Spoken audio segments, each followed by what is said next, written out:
চরিত্র গঠনে যুব সমাজের রসুল পাকের আদর্শ এবং বাস্তবায়ন। পৃথিবীর জমিনে একমাত্র আপনার আমারই কামলিওয়ালা রসুল, জিনার চুল কয়টা সাদা হয়েছে এটাও কিতাবে লেখা হয়েছে, ওনার হাসি কিরকম এটাও কিতাবে লেখা হয়েছে, ওনার নাক কিরকম এটাও কিতাবে লেখা হয়েছে, উনি কথা বললে কিরকম দেখায় এটাও কিতাবে লেখা হয়েছে, উনি কাটলে কিরকম লাগে এটাও লেখা হয়েছে, উনি পানি পান করলে পানি কিভাবে ধরে এটাও লেখা হয়েছে, উনি ভাত খাইলে আঙ্গুল কয়টা ইউজ করে এটাও লেখা হয়েছে, উনি ঘুমাইলে কিভাবে ঘুমায় এটাও লেখা হয়েছে, উনি ঘুম থেকে উঠলে কিভাবে বসে এটাও লেখা হয়েছে। এই পৃথিবীতে একমাত্র আপনার আমার রসুল, যার চুল থেকে পায়ের পাতা পর্যন্ত পুরা জীবনী মানুষের সামনে ওপেন করে দেওয়া হয়েছে। এটার নাম রহমতুল্লিল। আমাদের দুইটা সাইড আছে। কয়টা সাইড? একটা হচ্ছে আমি মাঠে আসছি, এটা আমার এক সাইড, আর একটা হচ্ছে আমি ঘরে গেছি, এটা আমার আরেক সাইড। আমার স্ত্রীর সাথে আমার কথাবার্তা এটা কি হয় এটাকে আপনারা জানতে পারবেন। কেন? মানুষের ব্যক্তিগত কিছু গোপনীয় বিষয় থাকে যেটা আপনাদের পর্যন্ত কখনো আসবে না, সেটা যেই হোক। আমি মাঠে আসলে আমার একটা প্রস্তুতি আছে যেন আমার কথায় ভুল না হয়, আমার আচরণে উগ্রতা না পায়, মানুষ যেন আমাকে কি বলে ভালো বলে, তা আমরা চেষ্টা করব। যেহেতু বক্তা মানুষ, সবখানে যাব, সুতরাং মানুষ আমাকে ভালো ভালো নফসানিয়ত বলতে একটা কথা আছে। তা আপনি আমাকে দেখছেন 1 ঘন্টা 2 ঘন্টা, বেশি হলে 3 ঘন্টা, আপনি বলবেন ভালো মানুষ, কিন্তু আমি গরম হইলে কিরকম তা আমার স্ত্রী জানে, আমি ঠান্ডা হইলে কিরকম তা আমার স্ত্রী জানে, আমার খিদা লাগলে আমি কিরকম করি তা আমার স্ত্রী জানে, আমার পেট ভরা থাকলে আমি কিরকম আচরণ করি তা আমার স্ত্রী জানে, আমার ঘুম হইলে আমার মেজাজ কিরকম থাকে, আমার ঘুম না হইলে আমার মেজাজ কিরকম থাকে তা আমার স্ত্রী জানে। সেই জন্য রহমতুল্লিল আলামিন বলে গেছে, উম্মত যার বউ, যার বিবি, যার স্ত্রী কাল হাসরের ময়দানে স্বামীর জন্য সাক্ষী দিয়ে বলবে, মাওলা আমার স্বামীর ব্যাপারে কোনো অবজেকশন নাই, আপত্তি নাই, বড় ভালো মানুষ, কামলিওয়ালা বলে আর কোনো সাক্ষীর দরকার নাই, বিবির সাক্ষী স্বামীকে জান্নাত পর্যন্ত পৌঁছাইয়া দিয়ে দিবে। কেন? স্ত্রী চেয়ে বেশি কেউ জানে না। আপনি এখানে আমাকে ভালো বলতে পারেন, সেজন্য দেখবেন মাঝে মাঝে আমাদের বাংলাদেশে রিক্সাওয়ালার সাথে গরম হইয়া বিবিরে ফিটায়, এরকম আছে না? নাই আছে। কারণ বাইরে গরম হইলে মানুষ খারাপ বলবে, সে আস্তে করে যায়, যত ঝামেলা করে গোতায় ঘরে। তা আমরাও ব্যক্তি হুজুর হওয়ার পরেও আমরা আমার স্ত্রীকে অনুমতি দেই নাই যে আমার ঘরের বিষয় বাহিরে বলবা, এই অনুমতি নাই। স্বাভাবিক বিষয়, আপনিও তো বলবেন না যে আমি স্বামী হিসেবে কিরকম এটা বাইরে বলার দরকার নাই, স্বাভাবিক। আমরা মানুষ, দোষ ত্রুটির ঊর্ধ্বে নয়, কিছু না কিছু ভুল আমারও আছে, কিছু না কিছু ভুল আমাদেরও আছে। সেজন্য ব্যক্তিগত লাইফ বলতে একটা কথা আছে, ব্যক্তিগত জীবন বলতে একটা কথা আছে। ব্যক্তিগত জীবন নিয়ে প্রশ্ন করলে মানুষ খুশি হয় না, রাগান্বিত হয়, কিন্তু আম্মা জান খাদিজাতুল কুবরা, আম্মা জান আয়েশা সিদ্দিকা, এভাবে করে আমার 9 জন, আমার নবীর 9 জন বিবি জান, আমাদের মা জান, যারা রসুলকে প্রশ্ন করেছিল, ইয়া রাসূলুল্লাহ আমাদের সাথে আপনার সাংসারিক যে জীবন এটা তো ব্যক্তিগত, এটা কি গোপন থাকবে না ওপেন থাকবে? আমার কামলিওয়ালা বলেন, খাদিজা, আয়েশা খুলে খুলে বলো, কেন আমি নবীর ওপেনে যেমন কোনো দোষ নাই, ঠিক গোপনেও আমি নবীর কোনো দোষ নাই। একমাত্র পৃথিবীতে যিনি স্ত্রীকে অনুমতি দিয়েছেন যে আমার ঘরের কথাও বাইরে কি করতে পারবা, বলতে পারবা, কোনো সমস্যা নাই, কিন্তু আমি অনুমতি দিব না, যেহেতু আমি দোষ ত্রুটির ঊর্ধ্বে নয়, আপনি অনুমতি দিবেন না। কেন? আমরা কেউ দোষের ঊর্ধ্বে নয়, এটা স্বাভাবিক বিষয়। কিন্তু একমাত্র রহমতুল্লিল আলামিন যিনি নিজের স্ত্রীদেরকে বলে দিয়েছে, যারা আমাদের আম্মা জান, কুলে কুলে বলো আমি কিভাবে ঘুমাই এটাও বলো, আমি কিভাবে খাই এটাও বলো, আমার স্ত্রীদের সাথে আমার আচরণ কিরকম এটাও বলো, আমার সন্তানদের সাথে আমার কথাবার্তা কিরকম এটাও বলো। বাহিরের মানুষ আসলে আমি কিভাবে আচরণ করি, সবাই চলে গেলে আমি কিভাবে আচরণ করি এটাও বলো।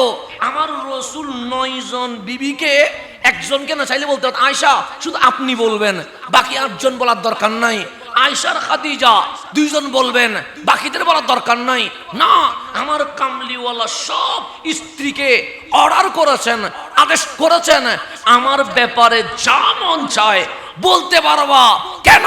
পুরো পৃথিবী আমাকে রিচার্জ করবে, কিয়ামত পর্যন্ত বিন্দু পরিমাণ ভুল ত্রুটি পাপ অপরাধ কখনো বের করতে পারবে না।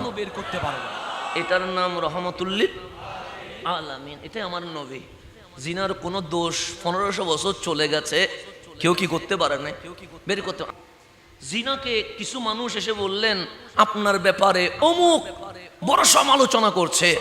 উনি বললেন ওনাকে তো আমি ভালো করে চিনি না, ঠিকানাটা দিয়ে যাও। সবাই মনে করছেন উনি খুব রাগান্বিত হয়ে ধরবে মনে হয়। হুজুর ঠিকানা কেন? আমি তাকে মিষ্টি নিয়ে যাব। কারণ ও তো আপনাকে গালি দিয়েছে, সে গালি দেওয়ার মাধ্যমে ক্ষতি করে নাই, আমার উপকার করেছে। কেন?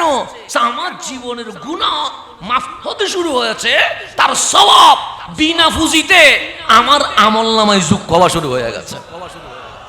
সেই জন্য তরিকত আমরা যারা মানি, বিশেষ করে এখানে বেশিরভাগ হচ্ছে কি কাদেরিয়া তরিকা, কথা ঠিক না? হোক সেটা দরবারে সিরকুটের, হোক সেটা মাইজবান্ডার দরবার শরীফের, হোক সেটা জাহাগরিয়া দরবার শরীফের, হোক সেটা মির্জাকিল দরবার শরীফের, যেটাই হোক, কিন্তু আমাদের নিসবত গোসে পাকের সাথে আছে না? নেই? আছে। আপনি চিস্তি বলেন, রেফাই বলেন, নাকশবন্দি মুজাদ্দিদি বলেন, সবগুলোর সাথে ঘুরাইয়া ফিরাইয়া গোসে পাক আছে তরিকতের মধ্যে। তো গোসে পাক মুখে জিজ্ঞেস করা হচ্ছে তরিকত কি, তরিকত কি? তখন উনি উত্তর দিচ্ছে যদি চলার সময় দেখো তোমার চেয়ে বয়সে বড়, তাকে তাজিম করো। তাকে কি করো? তাজিম। মানে আমার চেয়ে আপনারা বয়সে কি বড়, আমি বক্তা বিদায় এখানে বসাই দিছে, কিন্তু আমি যদি বক্তা না ওই আসতাম তাহলে অবশ্যই আমি পিছনে বসতাম, যেহেতু আমার বয়সে আপনারা বড়। তাজিম করা আমার দায়িত্ব, কিন্তু আমি বক্তা তো পিছনে বসলে হয় না। বক্তাকে মাইকের সামনে কি করতে হয়? বসতে হয়, মজবুরান বসতে হয়েছে। কিন্তু যদি আমি দর্শক গ্যালারিতে আসতাম তাহলে কোথায় বসতাম? মুরব্বীদের পিছনে বসতাম। তাহলে বয়সে বড় হইলে তাকে তাজিম করো, সম্মান করো।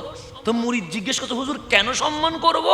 তো তোমার বয়স কম, ওনার বয়স বেশি হওয়ার কারণে অন্তত তোমার চেয়ে জীবনে একটা সিজদা হইলেও বেশি দিয়েছে, তাই উনি তোমার চেয়ে মাওলার দরবারে সেরা হয়ে গেছে। তাই যিনি বয়সে বড় উনি আমার চেয়ে কি আছে? সেরা। কেন? জীবনে সিজদা একটা কি দিয়েছে? বেশি দিয়েছে। তো এটা তো বয়সে বড় মানে নিলাম। তো যদি বয়সে ছোট দেখো তাকেও স্নেহ করো, আদর করো। কেন? ও তো ছোট, তো উচ্চ বয়সে আমি বড়, তা আমি না সিজদা বেশি দিয়েছি, কারণ উচ্চ বয়সে বড় না। তোমার বয়স বড়, ওর বয়স ছোট কম, কার কারণে ও তোমার চেয়ে সেরা। কেমনে? সে তোমার বয়স বড় হওয়ার কারণে তুমি গুনাহ বেশি করেছো, আর ওর বয়স ছোট হওয়ার কারণে তোমার চেয়ে অন্তত একটা গুনাহ কম করার কারণে সে মাওলার কাছে তোমার চেয়ে বেশি দামি হয়ে গেছে। তাই তরিকত শিখাচ্ছে যিনি বয়সে বড় উনিও মাওলার কাছে দামি, যিনি বয়সে ছোট উনিও মাওলার কাছে আমার চেয়ে। তার মানে নিজেকে কি করে ফেলা? নিকৃষ্ট করে ফেলা, নগণ্য করে ফেলা। এরপরে গৌসে পাককে জিজ্ঞেস করলেন বুঝলাম বয়সে বড়রে তাজিম করব, কেন? বয়স বেশি, ইবাদত বেশি। বয়সে ছোট তারে স্নেহ করব, আদর করব, গালি দিব না। কেন? বয়স কম হওয়ার কারণে আমার চেয়ে গুনাহ কি করেছে? কম করেছে। হিন্দু, বৌদ্ধ, চাকমা, ইহুদি, খ্রিস্টান, নাস্তিক এগুলো তো কোনো কি নাই, ইমানই নাই। তো এগুলো দেখলেই খারাপ ব্যবহার করবো? গোসবা করে না। কেন? সে শেষ বিদায়ে কে ঈমান নিয়ে মরবে, কে ঈমান নিয়ে মরবে না এটা তো তুমি জানো না। হয়তো তোমার বদনসিব হইতে পারে, ঈমান সারা মরতে পারো। আর যে নাস্তিক, হিন্দু, বৌদ্ধ এমনও হইতে পারে সে ঈমান নিয়েও তো মরতে পারে। তাহলে তখন তো তোমার চেয়েও কি হয়ে যাবে? সেরা হয়ে যাবে। এরকম অসংখ্য পটিয়াতে হিন্দু, বৌদ্ধ কালিমা পড়ে মুসলমান হচ্ছে, আছে না? নাই? আছে। তাই যে হিন্দু ভাই এখন কালিমা পড়ে মুসলমান হয়েছে ও আমার চেয়ে সেরা না? ওর জীবনের সমস্ত গুনাহ কি হয়ে গেছে? মাফ হয়ে গেছে। কিন্তু আমার জীবনে তো গুনাহ আছে। এই তরিকত মানে নিজেকে একদম নিকৃষ্ট করে ফেলা, সবাইকে উপরে তুলে দেওয়া। এটার নাম কি? তরিকত। সেজন্য যারা আহলে সুন্নাত ওয়াল জামাত তারা তরবারি নেয় না, লাঠি নেয় না, মানুষকে মারে না। কেন? সে বলে আমি নিজেই তো নিকৃষ্ট, আমি অন্যের বিচার করব কেমনে? সেজন্য আমার গাউসে জামান সৈয়দি সনদি মুর্শেদি আল্লামা তৈয়ব শাহওয়াজি রহমতুল্লাহ বললেন, তুমি যখন এরকম করে কারো প্রতি কি তুলো, আঙ্গুল তুলো, আমরা আঙ্গুল এই এরকম করে তুলি না, আঙ্গুল যখন তুলো তার মানে কি তুমি অন্যকে শাসন করতে চাচ্ছ। মানে আমি বলতে চাই তুমি ভুল করছো। আঙ্গুল কয়টা গেছে? আমরা বলো একটা গেছে, কিন্তু তোমার তিনটা আঙ্গুল কোন দিকে? আমার দিকে। কেন? এক আঙ্গুল যখন মানুষের দিকে ফিরেইছ, তিন আঙ্গুল বলতেছে ও দোষী হওয়ার চেয়েও তুই বড় দোষী, অন্যের দোষ দেখার আগে নিজের দোষ দেখ। দেখে না তিন আঙ্গুল কোন দিকে ফিরে আছে? আবার এটাই ভাবে করে আছে। কেন? এটাকে সাপোর্ট দিচ্ছে না, এটাকে সাপোর্ট দিচ্ছে। তুই ওর দোষ খুঁজিস না। তিন আঙ্গুল বলতে তুই দোষী, তোর দিকে তাকা। এই নিজেকে সংশোধন করা, এটাই হয়ে গেছে তরিকত, এটাই হয়ে গেছে তাসাউফ, এটাই হয়ে গেছে মুরিদ। আজকে আমরা মুরিদরা মুরিদের পজিশন ভুলে গিয়ে বিচারক হইতে বসে আছি, যার কারণে আমাদের মধ্যে কি হচ্ছে? সমস্যা হচ্ছে। আল্লাহ যেন আমাদেরকে সঠিক মুরিদ হওয়ার তৌফিক নসিব করে। এখন গভীর মনোযোগ।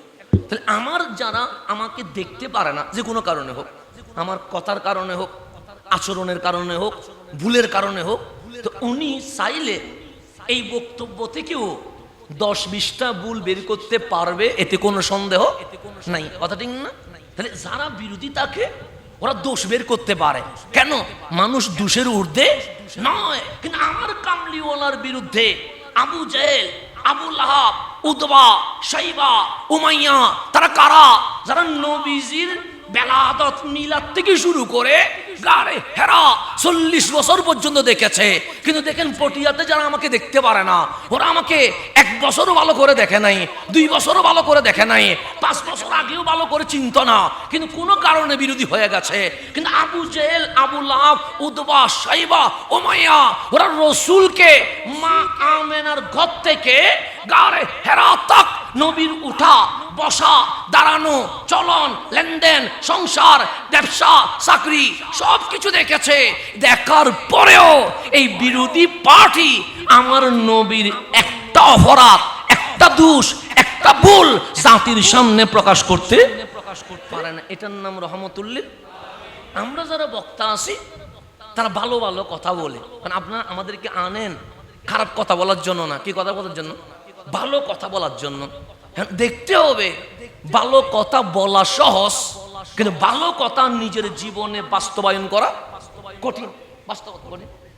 আমি বলে যাচ্ছি আপনাকে হাজার হাজার কথা, কিন্তু আমার ভিতরে ওই আমলটা আছে কি না এটাও তো একটা প্রশ্ন রয়ে যায়।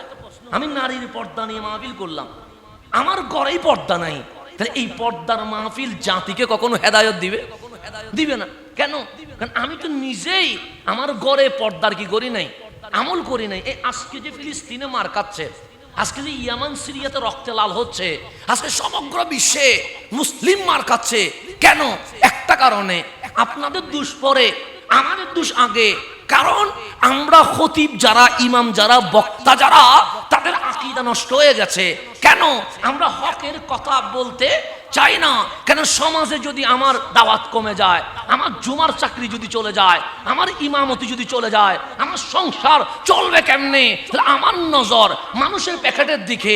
তাই আমার খতিব, ইমাম, বক্তার আকীদা কি হওয়া উচিত ছিল? এটাই হওয়া উচিত ছিল, চাকরি গেলে যাক, আমার রিজিকের মালিক বান্দা নয়, আমি হক কথাই বলে যাব, আমার রিজিকের মালিক তো আমার আল্লাহ। এই আকীদা কি আমাদের আছে? নাই, নাই। সেই কারণে আমি মাহফিল করি, মানুষ হয়, কিন্তু দিন শেষে গিয়ে ফজরের নামাজে মুসল্লি খুঁজি পাওয়া যায় না। কি মুসল্লি আসবে না কেন? মাহফিল হচ্ছে 12 দিন ব্যাপী। আমার মসজিদে ফজরের সময় মুসল্লি বাড়বে না কেন? বক্তা কি ভুল মাহফিল করছে? না, ভুল করে নাই। আমি যা বলি তা নিজে আমল করি নাই বলে সমাজের মধ্যে হেদায়ত। সেজন্য আল্লাহর ওলিরা বেশি কথা বলে না, আমাদেরকে বেশি কথা বলতে হয়। 1.5 ঘন্টা, 2 ঘন্টা, 2.5 ঘন্টা মাহফিল করতে করতে হয়রান হয়ে গেছি। কিন্তু 3টার সময় যায়া বক্তাও ঘুমাই গেছে, শ্রোতাও কি হয়ে গেছে? ঘুমাই গেছে। আর মুয়াজ্জিনে চিল্লাচ্ছে আস-সালাতু খায়রুম মিনান নওম। মুসল্লি পাই না খুঁজি, কিন্তু 3টা পর্যন্ত মাহফিল করলাম, বক্তাও ঘুম, শ্রোতাও কি হয়ে গেছে? ঘুমাই গেছে। কিন্তু উনি মুসল্লি খুঁজে পাচ্ছে না, হেদায়েত হচ্ছে না কেন? একটা কারণে, আল্লাহর ওলিরা কথা বলে কম, কাজ করে। শাহজালাল ইয়ামানি কোথাও 1.5 ঘন্টা মাহফিল করছে, প্রমাণ আছে? নাই। বাইজিদ মুস্তামি ঘন্টার পর ঘন্টা লেকচার দিছে, প্রমাণ আছে? নাই। গৌসে মাইজভান্ডারি কোথাও 2 ঘন্টা মাহফিল করছে, প্রমাণ আছে? নাই। আমার সেই শাইসির কোট কোথাও 3 ঘন্টা তাকরীর করছে, প্রমাণ আছে? নাই। কিন্তু ওনাদের জীবনে যা বলে তার চেয়ে বেশি আমল থাকার কারণে ওনার চেয়ারে বসলে আপনারা চোখ দিয়ে চেহারা দেখলে অটোমেটিক কলবে মাওলার জিকির শুরু হয়ে যায়। সেজন্য যারা হক্কানি আলেম পীর মাশায়েখ, তাদের ব্যাপারে আমার রসুল বলছে, ওলি চিনবে কেমনে? ওলি চিনবে কেমনে? সে ইজা রুউ, শুধু তোমার 2 চোখ দিয়ে দেখবা, তো কৃষ্ণর দরকার নাই, বক্তব্য শোনার দরকার নাই, শুধু দেখবা যুকির আল্লাহ। তুমি হয়তো বেনামাজি, তুমি হয়তোবা মসজিদ থেকে দূরে সরে গেছো, হয়তো আল্লাহর জিকির ভুলে গেছো, কিন্তু ওলিকে দেখার সাথে সাথে যুকির আল্লাহ, তোমার কলব অটোমেটিক মাওলার জিকির করা শুরু করে দিবে। এটা ওলি চিনার জন্য প্রথম মেথড, প্রথম সূত্র, যাকে দেখলে কি হয়?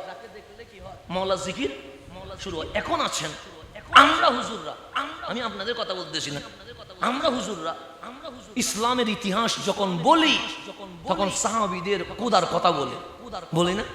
ওরা না খেয়ে ইসলাম কি করেছে, প্রচার করেছে, এটা আমরা বলি। কিন্তু এখন আপনি যদি আমারে বলেন, হুজুর জীবনে আপনি কোনোদিন একদিন না খায়া ইসলাম প্রচার করেছেন, তখন উত্তর আসবে আমি করিনি। তাহলে আমি সাহাবায়ে কেরামের বিসর্জনের তারিফ করছি, কিন্তু ওই আমল আমার জীবনে কি হয় নাই, বাস্তবায়ন হয় নাই। মসজিদে নববীতে রহমতুল্লিল আলামিন গড়াগড়ি করতেছে। কি করতেছে? আপনারা টাইসের মধ্যে গরম লাগলে মাঝে মাঝে গড়াগড়ি করেন না? আমার রাসূল দেখলেন পাশে শুধু একলা নয়, আরো 10-12 জন সাহাবীও গড়াগড়ি করতেছে। নবী একলা গড়াগড়ি করছে না, কারা গড়াগড়ি করতেছে? সাহাবায়ে কেরাম। আমার রাসূল জিজ্ঞেস করলেন, সাহাবী আমার গড়াগড়ি করছো কেন? তখন গেঞ্জি তুলে দেখাচ্ছে পেটের মধ্যে একটা পাথর বাঁধা, মানে ইশারা দিলেন, ইয়া রাসূলুল্লাহ গড়াগড়ি করছি ক্ষুধার যন্ত্রণায়। পাথর কয়টা? একটা। মানে প্রত্যেক সাহাবী পেটের মধ্যে পাথর বাঁধিয়েছে কয়টা? এত বেশি খিদা লাগছে, মানে পেটকে সান্ত্বনা দেওয়ার জন্য পাথর বাঁধছে কয়টা? একটা। তা আমার রাসূল কথার উত্তর কিভাবে দিচ্ছে? আওয়াজ দিয়ে নয়, নিজের গেঞ্জিটা যখন খুলছে সাহাবায়ে কেরাম দেখতেছে সবাই পাথর বাঁধছে একটা, কামলিওয়ালা পাথর বেঁধে রাখছে দুইটা। মানে ওরা একদিন না খায়া, আর আমার নবীজি 3 দিন না খায়া। তাহলে বলার আগে যিনি প্র্যাকটিক্যাল করে দেখিয়েছেন ওনার নাম রহমতুল্লিল আলামিন। সেই জন্যই আমার নবীর চরিত্র আমাদের ভিতরে বাস্তবায়ন করতে হবে। কেন? আমার নবী বলেন কম, বাস্তবায়ন করেন বেশি। এখন আসেন আমার কথা বোঝার জন্য আমি বলছি, যৌবনকাল, যেমন বাচ্চাকালে গুনাহ নাই, কেন? কারণ মাসুম। এরপরে যৌবনে ঢুকি, যৌবনে ঢুকলে সেটা পাবলিক হোক, হুজুর হোক, কোনো না কোনো গুনাহ আমাদের জীবনে আসে, এতে কোনো সন্দেহ নাই। যৌবন শেষ 40, তখন আস্তে আস্তে করে একটা মরণের কি আসে, ভয় আসে। কারণ 40 যখন শেষ হয়েছে, পা ব্যথা করতেছে, পিঠ ধরে যাচ্ছে, মাথা চক্কর দিচ্ছে, অজু করলে অজু থাকে না। যেমন 40-এর আগে অজু করলে অজু 12 ঘন্টা থেকে গেছে, সমস্যা হয় নাই। এখন যখন বয়স একটু বাড়ি হয়েছে, কারণ আসরের নামাজ পড়তে গেছেন, অজু আসে না নাই, সন্দেহের ভিতরে পড়ে গেছেন, এরকম বুড়াকালে হয় কি হয় না? হয়। শরীর দুর্বল হয়ে গেছে। জওয়ান কালের যে পাওয়ার, বুড়াকালে কি সে পাওয়ার আছে? নাই। সেই জন্য দেখবেন মানুষের বয়স 40 হওয়া শুরু করলে, যেমন আমাদের এখন প্রায় 36 হয়ে গেছে, এখন ডানে বামে চুল কি হচ্ছে, একটু একটু সাদা সাদা হচ্ছে, হ্যাঁ, দাড়ির মধ্যে একটু কালো থেকে আস্তে আস্তে করে কি সাদার দিকে যাচ্ছে। এখন পিঠ আস্তে আস্তে করে একটু ব্যথা করে, পা এখন একটু একটু করে জয়েন্টে কি করে ধরে। তার মানে আমাকে আমার শরীর বলছে, আগে যেরকম 5টা-6টা মাহফিল করছো এখন পারবা না। কেন? তোমার 35-এর কোটা 36-এ চলে গেছে, আর অল্পতে 40 গেলে তোমার যৌবন কি হয়ে যাবে? শেষ হয়ে যাবে, বার্ধক্য আসবে। তো 40 গেলে মানুষের ভেতরে কবরের ভয় ঢুকে আস্তে আস্তে করে মসজিদে আপ ডাউন বাড়াইয়া দেয়। কথা নেই না? মসজিদে কি যুবক বেশি না বুড়া বেশি? বুড়া বেশি। কেন? মরণের ভয় আর কি। স্বাভাবিক বিষয়। আমি যদি এখন 25 বছর একটা ছেলেকে বলি যে তুমি আর্জেন্টিনার খেলা ব্রাজিলের খেলা কি করিও না, দেখিও না, এ বলে ধরো হুজুররা তো এগুলো বলবে, আমার এখন কি আছে, বয়সের শক্তি আছে, একটু এই 2-3 বছর দেখে নি, আর একটু বয়স যাক না, এরপরে কোথায় আসবো, মসজিদে আসবো।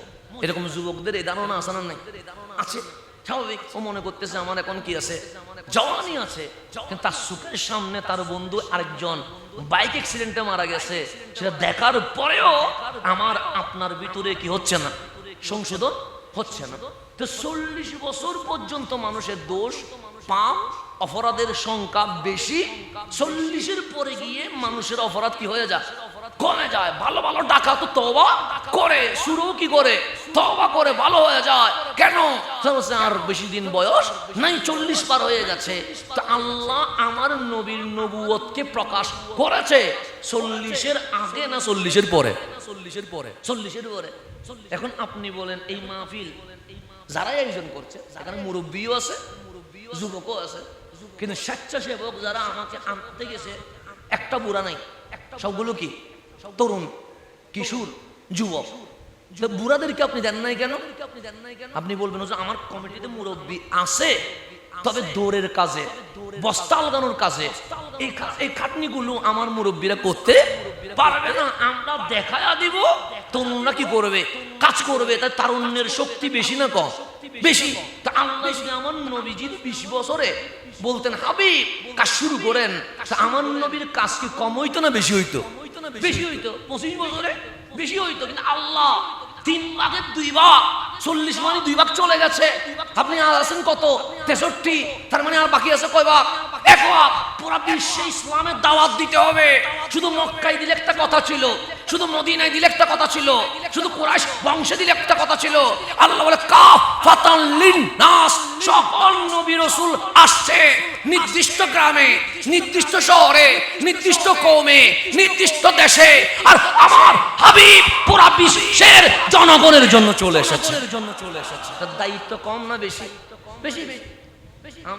আমরা দেখেন না মাত্র ফুটি এটা, আলহামদুলিল্লাহ আমি উঠানে মাহফিল করছি, এটা আমার ঘরের মতো।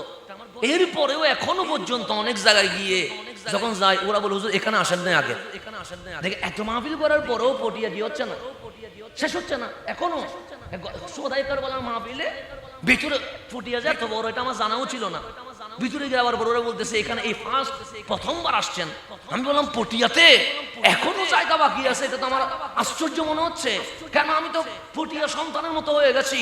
উঠানে মাহফিল করছি, মানুষের ঘরের সামনে মাহফিল করছি, মসজিদের বারান্দায় মাহফিল করছি, মানুষের বিয়ে অনুষ্ঠানে মাহফিল করছি, খতনা অনুষ্ঠানে মাহফিল করছি। এইভাবে সব মাহফিল আমার দিয়ে করানো হয়। এর পরেও পটিয়ার সব জায়গায় 6-7 বছর হয়ে গেছে মাহফিল করছি, এখনো বিচরণ করা সম্ভব হয় নাই। কিন্তু আল্লাহর হাবিব শুধু পটিয়ার জন্য আসে নাই, কাফাতান লিন-নাস, পুরা বিশ্বের সবার জন্য আসে। সেখানে 40 বছর শেষ, আল্লাহ বলছেন ইকরা বিইসমি রাব্বিকাল্লাযী। এখন দাওয়াত দেন কয় বছর পরে? তো উনি 40 বছর মাত্র আছে, একবার জীবনে 2 বার কি হয়ে গেছে, চলে গেছে। তা আপনি আল্লাহরে জিজ্ঞেস করা দরকার না, আল্লাহ তোমার হাবিব তো তখনও নবী, যখন আদম আলাইহিস সালাম পানি আর মাটির মাঝখানে, তখনও তোমার হাবিব কি নবী। তুমি নিজেই কোরআনে বলছো ওয়াইজ আখাযাল্লাহু মিসাকান নবিয়্যিন, আলমে আরওয়াতে যখন নবীদের মিসাক নিচ্ছ, ওয়াদা নিচ্ছ, শপথ নিচ্ছ, তখন সুম্মা জাআকুম রাসূলুম, তোমাদের পরে আখেরি পয়গম্বর আর নবী সাধারণ বান্দা হয়ে নয়, রাসূল হয়ে আমেনার ঘরে তাশরীফ আনবে। আসবে কি হয়ে? রাসূল হয়ে। নতুন করে রাসূল হবে না। সুম্মা জাআকুম মুহাম্মাদুন বলে নাই, সুম্মা জাআকুম আহমদুন বলে নাই, সুম্মা জাআকুম রাসূলুম, আমেনার ঘরে সাধারণ কোন বান্দা হয়ে আসবে না, আখেরি পয়গম্বর ইমামুল মুরসালিন হয়ে এরপর জমিনে আসবে। এটা ঘোষণা কার? আল্লাহ। তো যিনি রাসূল হয়ে আসছে, ওনার আবার সময় নেওয়ার কোনো দরকার আছে না? আসছে তো রাসূল হয়ে। আর সেই সময় মক্কা সাক্ষী, মাকাম ইব্রাহিম খানায়ে কাবা, মা আমেনার ঘর দিকে ঝুঁকে গেছে। তাহলে কাবাও সাক্ষী দিচ্ছে, কাবার কাবা চলে আসছে। মাকাম ইব্রাহিম সাক্ষী দিচ্ছে, আমার উপরে ইব্রাহিম যে দোয়া করছিল রব্বানা ওয়াবআস ফীহিম রাসূলা, সেই হাবিবে আকরাম জমিনের মধ্যে তাশরীফ আবরি করে ফেলেছে, সাক্ষী তো হয়ে গেছে। এবং আমার নবীর আপন চাচা, যেমন আমার চাচা আমার সম্পর্কে আপনাদের চেয়ে ভালো জানবে, কথা ঠিক না? আপনাদের সাথে আমার সম্পর্ক গভীর, কিন্তু গভীর হইলেও আপনারা যতটুকু জানবেন, আমার ঘরের আমার চাচা যার সামনে আমি বড় হইছি উনি বেশি জানবে না? অবশ্যই বেশি জানবে, এতে কোনো সন্দেহ। আমার নবীর আপন চাচা সৈয়দুনা হযরতে আব্বাস রাদিয়াল্লাহু তাআলা আন, উনি যখন ইসলাম কবুল করছে পুরা সাহাবীরা লাফ দিয়ে দিছে। আমার নবী এমন খুশি দেখে সাহাবীদের দিকে তাকায়া আমার রাসূল নিজে হাসি দিয়ে দিয়েছে। সৈয়দুনা আব্বাস ডাক দিয়ে বলেন, ইয়া রাসূলুল্লাহ, সবাই এত হাসছে কেন? আমার কামলিওয়ালা বলেন, আপনি জিজ্ঞেস করেন না। সৈয়দুনা আব্বাস নবীর সাহাবীদেরকে জিজ্ঞেস করেন, ইয়া আসহাবা রাসূলিল্লাহ, হে আমার নবীর সাহাবী, মা বালুকুম, কি হয়েছে তোমাদের? ইয়াউমুল ফারহি ওয়াস সুরুর, আজকে আমাদের ঈদের দিন হয়ে গেছে, আনন্দের দিন হয়ে গেছে। সৈয়দুনা আব্বাস বলছে, লিমাজা, কেন? সে ঘরের মানুষ হইও কুরাইশ নবীর বিরোধিতা করছিল, আজ নবীর আপন চাচা নবীর কদমে গোলামিয়তের খাতায় লেখা নাম লিখে দিয়ে দিয়েছে। সৈয়দুনা আব্বাস বলছে, আচ্ছা আমি মুসলমান হয়েছি সেই জন্য? সবাই বলেন হ্যাঁ, কারণ ঘরের মানুষ মুসলমান হইলে এটা আমাদের জন্য এভিডেন্স, এটা আমাদের জন্য দলিল। তা আপনি হয়েছেন আমাদের জন্য। সৈয়দুনা আব্বাস বলে, তোমরা কি মনে করতেছো আজকে হয়েছি? সবাই বলেন আজকে তো হয়েছেন। কালিমা বললেন এখন, তার মানে এখনই তো হয়েছেন। সৈয়দুনা আব্বাস বলে, এখন হই নাই, কখন হয়েছেন? আমার নবী যখন দুলনায় তখন আমি আব্বাস মুসলমান হয়ে গেছে। এখন বলেন দুলনায় কি আমার নবী ইসলামের দাওয়াত দিছিল? দেয় নাই তো। তো সৈয়দুনা আব্বাস কেমনি মানানছে? উনি বলেন, দুলনায় শিশু রহমতুল্লিল আলামিন, পূর্ণিমার চাঁদ উঠছে, আমার বাবা আব্দুল মুত্তালিব রসুল পাককে খোলা জমিনে দুলনা দিচ্ছে, আমি খেয়াল করলাম ওনার ডান হাত মোবারক আসমানের দিকে উঠছে, ছোট্ট আঙ্গুল সামনে গেলে চাঁদ সামনে যায়, পিছনে গেলে চাঁদ পিছনে যায়, ডানে গেলে চাঁদ ডানে যায়, বামে গেলে চাঁদ বামে যায়। তখন আব্বাসের মন বলে উঠছে, আব্বাস, যেই শিশুর আঙ্গুলের ইশারায় চাঁদ ডানে বামে যাচ্ছে, এটা সাধারণ কেউ নয়, কুরাইশ বংশে ইমামুল আম্বিয়া তাশরীফ নিয়ে চলে এসেছে। সৈয়দুনা আব্বাস ঈমান আনছে কোথায়? দুলনায়। তাহলে দুলনাও সাক্ষী দিচ্ছে এটা রহমতুল্লিল। শুধু তাই না, খানায়ে কাবার মুতওয়াল্লি হচ্ছে আমার নবীর বংশধররা। এটা খানায়ে কাবার মুতওয়াল্লি, সেটা হযরত ইব্রাহিম খলিলুল্লাহ থেকে শুরু করে আব্দুল মুত্তালিব হয়ে রহমতুল্লিল আলামিন, এটা বংশ পরম্পরায় কি মুতওয়াল্লি। খানায়ে কাবার সামনে যখন আব্দুল মুত্তালিব মুতওয়াল্লি, তখন খানায়ে কাবার সামনে কোনো বিছানা ছিল না। এখন কি কোনো বিছানা আছে? নাই। কিন্তু যখন হযরতে বাবা আব্দুল্লাহ ইন্তেকাল করলেন, আব্দুল মুত্তালিব সন্তান হারানোর বেদনায় ঘরে যাচ্ছে না, কেন ঘরে গেলে ছেলের কথা কি করে মনে পড়ে, তো বাবা হয়ে সন্তানের ইন্তেকাল মানতে পারছে না, শোকাহত হয়ে গেছে। উনি খানায়ে কাবার সামনে বিছানা নিয়ে আসে, কেন? যে ঘরে আব্দুল্লাহ নাই সে ঘরে আমি যাব না, এই কাবার সামনে আমি ঘুমাবো, এই কাবার সামনে আমি নামাজ পড়বো, এই কাবার সামনে আমার বাকি জিন্দেগি আমি কাটিয়ে দিয়ে দিব। আব্দুল মুত্তালিব এই বিছানায় কোন ছেলেরে বসতে দেয় না। ওনার হযরতে সৈয়দুনা আব্দুল্লাহ ছাড়া ও আরো নয় শাহজাদা আছে না নাই? আছে, ওদেরকে বসতে দেয় না। ওই ঘরের নাতিপতি আছে না নাই? আছে। তো আমার বাবা অন্তত আমারেও যদি বসতে না দেয়, নাতিরও তো বসতে দিবে, কারণ দাদা নাতির প্রতি কি হয়ে যায়, দুর্বল হয়ে যায়, স্বাভাবিক বিষয়। আমি কখনো আমার বাবার দাড়ি ধরে দেখি নাই, স্বাভাবিক তাজিমান। কিন্তু আমার ছেলে আমার বাবার দাড়ি কি করে টানছে, কেন? এটা দাদার আর নাতির খেলা।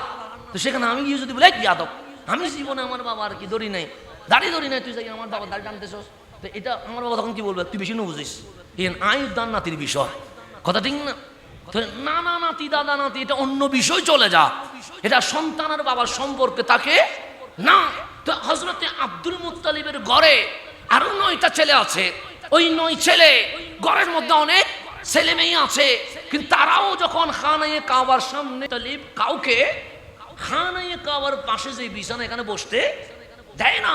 কিন্তু আমার আকা আপনার মুনিব রহমতুল্লিল আলামিন যখন চলে আসে, সেই বিছানায় কাউরে বসতে দেয় না। আব্দুল মুত্তালিব আমার নবীকে সেই বিছানায় বসায় রাখে। এখন সবার আপত্তি হচ্ছে কাউরে বসতে দেয় না, নাতি তো আরো আছে না কাছে, এটাকে বেশি আদর করবে, আর গুলারে কম আদর করবে, এটা তো একটু দেখতে কি দেখা খারাপ দেখা। ঘরে যদি দুইটা ছেলে থাকে, ওই ছেলের ঘরে যদি দুই ঘরে যদি নাতি নাতি থাকে, দাদা যদি কাউরে বেশি একটু আদর করে, তো অন্য ছেলে রাগ করবে না যে আমার ছেলে রে আদর কম করে আর বড় ভাইয়ের ছেলে রে আদর বেশি করে? এটা স্বাভাবিক বিষয়। তো সবার প্রশ্ন হচ্ছে, আব্দুল মুত্তালিব এই বিছানায় কাউরে বসতে দেন না, কিন্তু আব্দুল্লাহর শাহজাদাকে বসতে দেন কেন? আমি দেখতে পাচ্ছি এটা সাধারণ কেউ আসে নাই, এটা অসাধারণ রহমতুল্লিল আলামিন আমার বংশে তাশরীফ নিয়ে এসেছে। আমার নবী যে নবী, এটা তো মক্কাবাসী আগে থেকে জানে। শুধু তাই নয়, আমার আল্লাহ বললেন, হাবিব আপনার নবুয়তের এলাউন্স বিস্তারিত করার দরকার নাই। ঘোষণাকার আল্লাহর। বলতে হবে না আপনি কে, বলতে হবে না আপনি ইমামুল আম্বিয়া, বলতে হবে না আপনি সৈয়দুল মুরসালিন, বলতে হবে না আপনি এই বিশ্বের সর্বকুলের সর্বশ্রেষ্ঠ ইনসান কামেল, বলার দরকার নাই। তা হাবিব বলে কেন? সে ইয়াজিদু নাহু, ওরা আপনাকে খুঁজে পেয়েছে। এই মক্কার ইহুদি আপনারে চিনে, এই মক্কার খ্রিস্টান আপনাকে চিনে, এই মক্কার মানুষ আপনাকে চিনে। এখন বলেন, আমি যদি পৃথিবীতে আসার পরে আমার বাবা যদি আমাকে পরিচয় করিয়ে না দেয়, কেউ তো আমাকে চিনবে না। আমার মা যদি আমাকে মানুষের সামনে ওপেন না করে, কেউ তো আমাকে চিনবে না। আমি আজাদ থেকে আসা মাত্রই পটিয়ার মানুষ আমাকে দাওয়াত দেয় নাই। আগে আমার আইডেন্টিটি, আমার পরিচয় কি? তখন দেখলেন মুফতি সাহেবের ছেলে, তখন বলছেন না ওরে দাওয়াত দেওয়া যায়, দাওয়াত দেওয়া যায়। কথা ঠিক না? এর আগে কি দাওয়াত দিচ্ছেন? দেন নাই তো। আপনি আইডেন্টিটি নিছেন। ইসলামও সেটা বলে, যাকে চিনো না তার থেকে দিন নিও না। এটা ইসলাম বলতেছে। কেন? কারণ ইসলামে একটা সিলসিলা আছে, নসল আছে, হোক সেটা তরিকতে, হোক সেটা এলমে। সেজন্য হাদিস যখন পড়বে, ইমাম বুখারী চাইলে বলতে পারতেন ক্বালা রাসূলুল্লাহ সাল্লাল্লাহু আলাইহি ওয়াসাল্লাম, না বলে নাই। ইমাম বুখারী ওনার উস্তাদের নাম বলছে, ওনার উস্তাদের নাম বলছে। এরকম বলতে বলতে তাবি হয়ে, সাহাবী হয়ে, এরপর রহমতুল্লিল আলামিন। এটার নাম হচ্ছে সিলসিলা, নসল। আবার কারীদেরও একটা কি আছে, সিলসিলা আছে, নসল আছে। আপনার এখান থেকে শুরু করে রসুল পর্যন্ত 7 কেরাত যেটা বলতেছেন, 10 কেরাত যেটা বলতেন, যদি আমি কারি না, কারণ আমার গলাটা তেমন একটা ভালো না, বললে আপনি উঠে চলে যাবেন। তো যারা কারি, ওরা যখন কেরাতের সার্টিফিকেট নেয়, তখন যিনি কেরাত শিখিয়েছে উনি থেকে শুরু করে উস্তাদ উস্তাদ হয়ে রহমতুল্লিল। এটাই ইসলামের সঠিক হওয়ার দলিল, এটাই ইসলাম হক, এটার প্রমাণ। কেন? আপনাকে যদি জিজ্ঞেস করি দাদার বাবার নাম কি, আপনি বলতে পারবেন না। সেই জায়গায় যদি আমি এখন আমাদের মাওলানা আহমদ রেজা নকশবন্দি হুজুরকে যদি বলি, হুজুর ইন্নামাল আমালু বিন্নিয়াতের হাদিসটা আপনি থেকে শুরু করে আপনার উস্তাদ হয়ে রসুল পর্যন্ত সবার নাম বলে দেন, দেখবেন হুজুর এক বসাতে উনি থেকে শুরু করে রহমতুল্লিল আলামিন পর্যন্ত বলতে পারবেন। এটা ইসলাম হক প্রমাণ। কেন? আপনি দাদার বাবার নাম ভুলে গেছেন, কিন্তু ইসলামে একটা হাদিস বর্ণনা করতে গিয়ে হাদিসের রাবি 1500 বছর পর্যন্ত যতজন ছিল কাউরে ভুলে যায় না। শুধু তাই নয়, আপনাকে যদি আমি জিজ্ঞেস করি আমার জীবনী বলেন, আপনি বলতে পারবেন না। কিন্তু যারা মুহাদ্দিস, তারা 16 লক্ষ সাহাবীদের মধ্যে প্রায় 11,000 সাহাবী হাদিস বর্ণনা করছে। কত হাজার? 11,000। যারা মুহাদ্দিস, ওরা 11,000 সাহাবীর জন্ম থেকে ইন্তেকাল পর্যন্ত পুঙ্খানুপুঙ্খানু জীবনী জানে। শুধু তাই আছে না, তাবি, তবে তাবি আজকে পর্যন্ত যারা হাদিস বর্ণনা করছে, ওরা সাইয়ের দোকানে গেলে কিভাবে বসতো, বাজারে গেলে কিভাবে কথা বলতো, তুতু ফেললে কিভাবে তুতু দিত, মসজিদে ঢুকলে কোন পায়ে ঢুকতো, বাথরুমে বেরোইলে কোন পা দিয়ে বেরোইতো, সব কিছু দেখার পরে মুহাদ্দিসিনে কেরাম বলেছে এই রাবি থেকে হাদিস বর্ণনা করা যাবে। না হইলে বর্ণনা করা যাবে না। একজন মুহাদ্দিস তুতু ফেলছে পশ্চিম দিকে, কাবার দিকে। এখন আমরা কোন দিকে তুতু ফেলি কখনো খেয়ালও করে দেখি নাই। করছেন আপনারা? করেন নাই। কিন্তু আরেকজন রাবি আসছে হাদিস নিতে, দেখলেন তুতু ফেলছে পশ্চিম দিকে, সাথে সাথে লিখে দিয়েছেন ওনার হাদিস তোমরা সহি হিসেবে, কবি হিসেবে, শক্তিশালী হিসেবে নিতে পারবা না। কেন? ওনার একটা আমল দূষণীয় আছে, সেটা হচ্ছে উনি কাবার দিকে কি ফেলছে, তুতু ফেলছে। ইমাম বুখারী গেছে হাদিস আনতে বড় মুহাদ্দিস থেকে, গিয়ে দেখে বালতি একটা ধরে গরু রাখতেছে, খালি বালতিটা ধরে কি রাখতেছে, গরু রাখতেছে। তাই হযরত ইমাম বুখারী বলে, কিরে আপনি বালতি একটা ধরে গরু রাখতেছেন কেন? সে গরু এটা অবাধ্য হয়ে গেছে, আমি বালতিতে রাখতেছি যাতে করে ও মনে করে বালতির ভিতরে কি আছে, খাবার আছে, সেজন্য গরু যেন দূরে চলে আসে। সাথে সাথে ইমাম বুখারী হাদিস না নিয়ে চলে যাচ্ছে। তো উনি মুহাদ্দিস ডাকলেন, এ আপনি না আমার কাছে হাদিস নিতে আসছেন, না নিয়ে চলে যাচ্ছেন কেন? তখন উনি উত্তর দিলেন, যে গরুর সাথে প্রতারণা করতে পারে সে তো আমার নবীর হাদিস নিয়েও মিথ্যা বলতে পারে। হাদিস না নিয়ে চলে গেছে। আর আমরা প্রতিদিন এরকম গরুর সাথে, মুরগির সাথে, কুকুরের সাথে করতেই আসি, কিন্তু আপনি কখনো কুত্তারা আমরা দেখলে খাবার দিব বলে নিয়ে আসি, কিন্তু খাবার না দিয়া আমরা ওকে কি করে দিই, পাঠাইয়া দিই। এগুলো আমরা প্রতিদিনই করতেছি। কিন্তু মুহাদ্দিস দেখছে ওনার আচরণে কোনো মাকরু পর্যন্ত পাওয়া যায় কিনা, দেখলো মকরু পাওয়া গেছে, সাথে সাথে কি করে দিছে, বাদ দিয়ে দিছে। এটাই হচ্ছে হাদিস জগতের এইরকম কষ্ট করেছেন আজ্জর হওয়া তাদিল, এভাবে করে সাহাবায়ে কারাম, তাবিন, তবে তাবিন হয়ে মুহাদ্দিসিনে কারাম এই কষ্টগুলো করে এই হাদিস শরীফ আমাদের সামনে একদম পানির মতো সহজ করে দিয়ে দিয়েছে। এখন হাদিস কি হয়ে গেছে, পানির মতো কি হয়ে গেছে, সহজ হয়ে গেছে। আপনার চোখের সামনে বুখারী শরীফ অনুবাদ সহ চলে আসছে, আপনার চোখের সামনে মুসলিম শরীফ চলে আসে, আপনার চোখের সামনে সিয়াসিত্তা চলে আসে। এগুলো এমনি আসে নাই, এগুলো ওলামায়ে কারাম এমনভাবে গেছে। ইমাম বুখারী উনি নিজে রিওয়ায়াত করতেছেন, আমি হাদিসের জন্য হাঁটতে হাঁটতে হাঁটতে হাঁটতে এমন অবস্থা হয়েছে, পেশাব করতে বসছি, পেশাব বের হয় নাই, শরীর থেকে রক্ত বের হওয়া শুরু হয়ে গেছে। এই কষ্ট করে আমাদেরকে কি দিছে, হাদিস দিছে। ইসলামী টাইম না আসে নাই, আমরা তো ফ্রিলি ইসলাম পেয়ে গেছি। আল্লাহ যেন এই ইসলামের কদর করার তৌফিক নসিব করেন। তো আমার রসুল যে রসুল, এটা আল্লাহ বলতেছে ওরা চিনে কারা, মক্কার মানুষ ইয়ারিফুনাহু কামা ইয়ারিফুনা আবনাহুম। হাবিব বাবাকে ছেলে যেরকম চিনে, ছেলে বাবাকে যেরকম চিনে, বাবার চেয়ে তো সন্তানকে কেউ ভালো করে চিনবে না, ঠিক আপনাকেও সেইভাবে চিনে। তা আল্লাহ বলতেছেন ইয়াজিদুনাহু, তারা আপনাকে খুঁজে পেয়েছে। হাবিব বলে, মাওলা আমি এখনো পরিচয় ওপেন করি নাই, ইন্নী রাসূলুল্লাহ ঘোষণা করি নাই, আমি মা আমেনার ঘরে হাবিব হয়ে এসেছি, এখনো জানাই নাই। আল্লাহ বলে জানানোর দরকার নাই, মাকতুবান ইনদাহুম ফিত তাওরাতি ওয়াল ইনজিলি, আপনি নবী আসার শত হাজার বছর আগে আমি আল্লাহ নিজে তাওরাত ইনজিলের পৃষ্ঠায় পৃষ্ঠায় আপনি নবীর জীবনী লিখে দিয়ে দিয়েছে। মানুষের জীবনী লেখা হয় মরার পরে, আর আমার রসুল এখনো পৃথিবীতে আসে নাই, মা আমেনা এখনো জন্মই হয় নাই, বাবা আব্দুল্লাহ এখনো পৃথিবী দেখে নাই, কুরাইশ বংশ এখনো হয় নাই, বনু হাশেমের আবির্ভাব হয় নাই, মক্কার জমিনে মানুষ বসবাস শুরু হয় নাই। আল্লাহ বলে এরও আগে আমি আল্লাহ আমার হাবিবের জীবনী মাকতুবান লিখিত হয়ে গেছে ফিত তাওরাত ওয়াল ইনজিল, তাওরাত ইনজিলের পৃষ্ঠায় পৃষ্ঠায় আমি আল্লাহ হাবিবের জীবনী লিখে দিয়ে দিয়েছি। এরপরেও আল্লাহ সময় নিছে কয় বছর, 40 বছর। 40 বছর পরে আল্লাহ বলেন ইকরা বিইসমি রাব্বিকাল্লাযী খালাক। আমি চলে আসছি পটিয়াতে মাহফিল করতে। আমার রসুল চাইলে মাঠ গাড়ে হেরা থেকে নেমে মক্কাবাসীদের দাওয়াত দিতে পারতেন, কিন্তু আগে কোথাও যায় নাই। সর্বপ্রথম আমার রসুল নিজের স্ত্রীর কাছে চলে গেছে।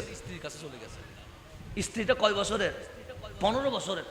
হিসাব করেন, 25 বছরে বিয়ে, 40 বছরের নবুয়ত প্রকাশ, মাঝখানে কত, 15। মানুষ বিয়ে করলে প্রথম 2-1 বছর একদম খুব শান্তিতে চলে, এনজয়। 3 বছর পরে যাইয়া ঘরে এটা কি হয়ে যায়, ঝামেলা বাজি যায়, বউ জামাইয়ের মধ্যে কি হয়, সমস্যা হয়। 15 বছর সংসার করেছে আমার নবীর সাথে আম্মা জান খাদিজাতুল কুবরা। আমার রসুল ডাইরেক্ট ঢুকে বললেন, খাদিজা জাম্মিলুনি জাম্মিলুনি জাম্মিলুনি, চাদর দিয়ে আবৃত করো, আমার কেন জানি গায়ের জ্বর আসছে। আম্মা জান খাদিজা চাদর দিয়ে রসুলকে আবৃত করলেন। জিজ্ঞেস করলেন, ইয়া রাসূলুল্লাহ 15 বছরের সংসার, কতবার বের হইলেন আর ভিতরে আসলেন, জীবনে কখনো জাম্মিলুনি জাম্মিলুনি বলেন নাই, আজকে এমন কি হয়ে গেছে আপনার শরীর কাঁপছে, গায়ের জ্বর উঠছে? আমার কামলিওয়ালা বলেন, খাদিজা আজকে 40 বছর আমার রিয়াজত গারে হেরায়, যেই লৌহে মাহফুজের কোরআন আসতে পারে নাই, সেই লৌহে মাহফুজের কোরআন আজ আমার বক্ষ মোবারকে নাজিল হওয়া শুরু হয়ে গেছে।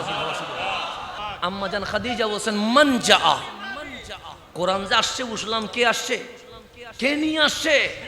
আমার রসুল বললেন, রইসুল মালাইকা জিবরিল আমিন আসছে। দেখেন নিজের স্ত্রী আম্মা জান খাদিজা আমাদের পটিয়ার মহিলাদের মতো না, উনি একদিকে মক্কার বিশ্ববিখ্যাত ব্যবসায়ীদের মধ্যে অন্যতম, আবার ধার্মিকতায় যিনি অনন্য, তাওরাত কিতাব সম্পর্কে জানেন, ইনজিল কিতাব সম্পর্কে জানেন, আসমানি কিতাবেরও অভিজ্ঞ, আবার দুনিয়ার লেনদেন সম্পর্কেও বড় অভিজ্ঞ দুই জায়গায় কি আছে, অভিজ্ঞতা আছে। এরকম জাত জিজ্ঞেস করছে মান জা, কে এসেছে? আমার নবী বললেন জিবরাইল আসছে। আর কিচ্ছু বলে নাই, ভিতরে যায় আর নেকাবটা পরে আসছে। স্বামীর সামনে কি নেকাব করার দরকার আছে?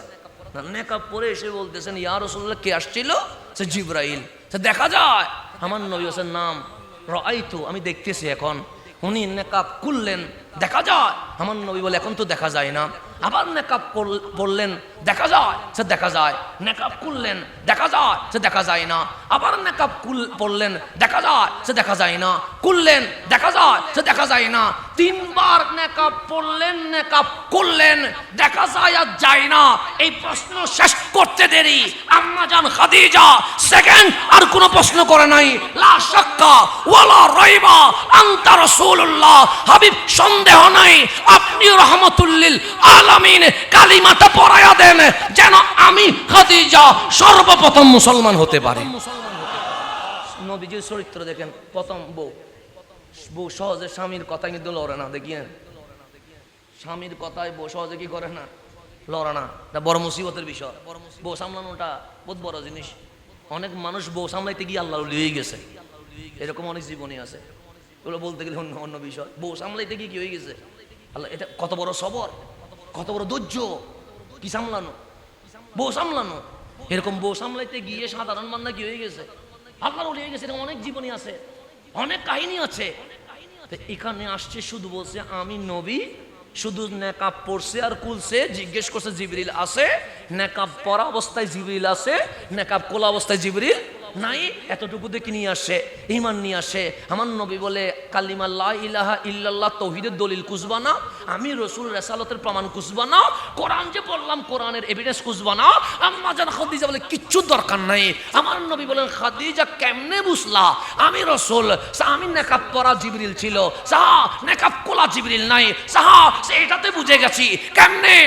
আমি যখন নেকাব খুলছি তখন যদি থাকতো তাহলে বুঝতাম এটা জিবরিল নয়, শয়তান আসছে। কারণ শয়তান বেহায়া, নির্লজ্জ।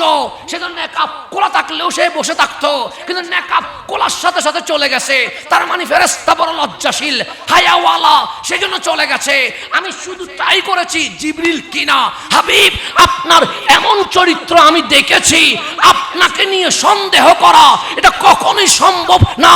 আপনি নবী রাসূল, এতে কোনো সন্দেহ নাই। কিন্তু যিনি আসছে উনি জিবরিল কিনা শুধু এইটুকুই দেখেছি। আপনার ব্যাপারে আমি 15 বছর আগেই ঈমান নিয়ে চলে এসেছি। তাহলে প্রথম দাওয়াত দিলেন বিবিরে, বউরের বউরে। এরপর যাকে দাওয়াত দিয়েছেন উনি বাল্যকাল থেকে নবীর সাথে বড় হয়েছে। ওর নাম সৈয়দুনা সিদ্দিকে আকবর, যিনি ছোটকাল থেকে। হুজুর একটা কথা বলেন, 3 শ্রেণীর মানুষকে কখনো মাহফিল করবা না। 1 নাম্বার, মা বাবারে মাহফিল করবা না। কেন? তুমি যত বড় হও মা বাবার কদমের নিচেই তোমার জান্নাত।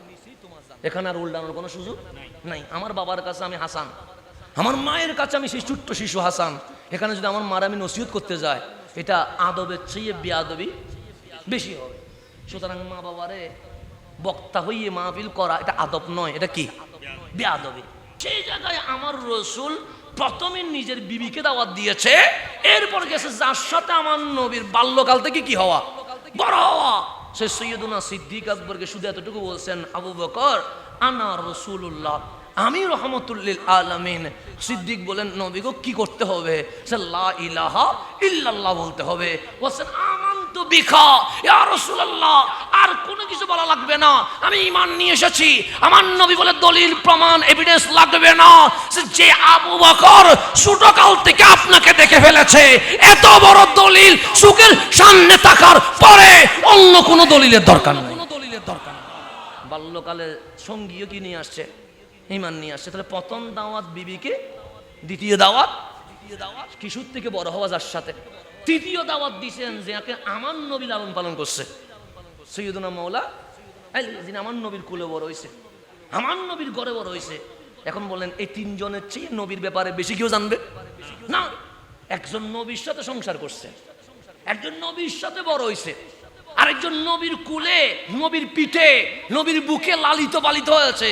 মাওলা আলীকে দাওয়াত দিতে দেরি, উনিও ঈমান আনতে কি করে নাই, দেরি করে নাই। প্রথম গড়ে 3 মানুষ কি করেছে? ঈমান নিয়েছে। তিনজন যখন ঈমান আনা শেষ, আমার রসুল গেছে মক্কার মানুষরে দাওয়াত দিতে। মক্কার মানুষ বললেন প্রমাণ লাগবে, লা ইলাহা ইল্লাল্লাহ মানবো কেমনে? কাবার ভিতরে 360 মূর্তি রেখে দিয়েছি, বগলের নিচে পর্যন্ত মূর্তি, দোকানে পর্যন্ত মূর্তি, আর আপনি বলছেন মূর্তি পূজা করা যাবে না, লা ইলাহা। তো তৌহিদের প্রমাণ কি? আর আপনি রসুল বললেই কি বিশ্বাস করব? রসুল যেটার মুজিজা কি? আর আপনি বললে কোরআন মানবো। আরে কোরআন যে কোরআন, এটার প্রমাণ কি? তখন আল্লাহ বললেন হাবিব রেজাল্ট কি? আমার বিবিকে দাওয়াত দিয়েছি, বিনা বাক্যে ইসলাম নিয়ে আসে। আবু বকরকে দাওয়াত দিয়েছি, বিনা বাক্যে ইসলাম দিয়ে আসে। আলীকে দাওয়াত দিয়েছি, আলী ঈমান নিয়ে আসে। কিন্তু বাহিরের মানুষকে যখন দাওয়াত দিতে গেছি, ওরা বলে তাওহীদের প্রমাণ লাগবে, রিসালাতের দলিল লাগবে, কোরআনের এভিডেন্স লাগবে। আল্লাহ বলে হাবিব আমি চাইলে আপনাকে 15 বছরে মাঠে নামাইয়া দিতে পারতাম, 20 বছরে মাঠে নামাইয়া দিতে পারতাম, কিন্তু 40 বছর রেখে দিয়েছি। কেন? আমি জানতাম আপনি দাওয়াত দিলে তারা বলবে তাওহীদের দলিল কি, রিসালাতের দলিল কি, কোরআনের দলিল কি। এই দলিল ঠিক করার জন্য আমি 40 বছর সময় নিয়েছি। হাবিব বলেন ওরা আপনাকে চিনে কিনা? আমার নবী বলেন আতারিফুনি, আমার চিননি? সবাই বলেন চিনি। আমার হাঁটা, আমার বসা, আমার আচরণ, আমার কথা, আমার লেনদেন, আমার সংসার, আমার ব্যবসা, আমার চাকরি তোমরা কি দেখছো? সবাই বলেন দেখছি। মন্তব্য কি? সবাই বলে আল আমিন আস-সাদিক। এই জাহেলিয়ত জুলুমাতের যুগে পাপী নাই বলা যাবে না, কিন্তু এই যুগে কেউ যদি জিজ্ঞেস করে মাসুমকে, মাহফুজকে, আল আমিনকে, আস-সাদিকুল মাসদুককে, আমরা সাক্ষ্য দিব আমিনার শাহজাদা মুহাম্মাদুর রাসূলুল্লাহ সাল্লাল্লাহু আলাইহি ওয়াসাল্লাম। আল্লাহ বলে ফাকাদ লাবিস তু ফিকুম উমরাম মিন ক্বাবলিহি। হাবিব বলে দেন মা আমিনার ঘর থেকে গারে হেরা তক আমি নবীর 40 বছর তোমাদের মাঝেই হাঁটা, বসা, চলা, আচার আচরণ, আমার কর্ম, আমার খাওয়া, আমার ঘুমানো, আমার ব্যবসা, আমার চাকরি, এই যে আমার যৌবন কালটা দেখলা, এই যৌবন নিষ্পাপ হওয়া, মাসুম হওয়া, নির্দোষ হওয়া, কালিমা ইসলাম আল কোরআনের দলিল হয়ে গেছে। দেখেন নবীর জীবনেই দলিল হয়ে গেছে। নবীর যৌবনটা কত পবিত্র ছিল। আর আমরা নবীর উম্মতেই আমাদের যৌবন কি কি কাজে ইউজ হয়েছে।